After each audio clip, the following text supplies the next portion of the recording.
Doamne ajută!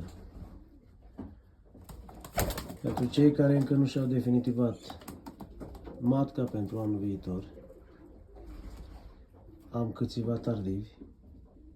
Astăzi au fost dați afară pentru prima dată. Nu sunt mulți, sunt vreo 20. Și dacă cineva e interesat și vrea mai multe detalii, știe unde mă găsește și putem discuta. Porumbeii sunt de fond maraton, mai mult maraton. Au început să ne prălească. O să vă arăt vreo câțiva că sunt mulți cu inele vechi. Ei sunt pui, dar sunt cu inele vechi. Sunt și alții cu inele de 24. Și cei interesați din porumbei zburați concursurile naționale. Am porumbei cu 2 sau 3 naționale zburate, plus concursul de 375 de kilometri. Pot fi și aceștia oferiți. Doar să-mi scrieți și ar fi bine să iau un crescător care are cunoștințe și care vrea să facă performanțe. Pentru că nu e vorba doar de bani, e vorba și de referințe. Dacă ia cineva care nu are cunoștințe la porumbei, nu face nimic. Ăștia sunt porumbei, acum arunc a doua pană, alții, ăsta are inel de 24, dar sunt și alții cu alte inele, spre exemplu ăsta are inel de 23, cum îl vedeți, un pui, să văd că toți sunt pui, n-a aruncat nicio pană, se poate vedea.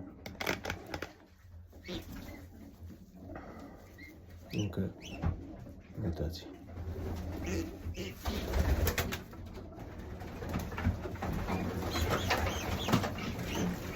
Și ăsta mic are inel de 21, dar el este optimist de anul ăsta.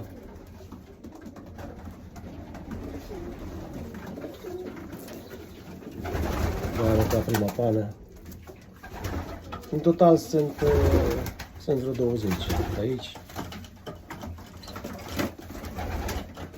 Dacă alții mai vreți detalii, puteți să mă contactați pe numărul de telefon.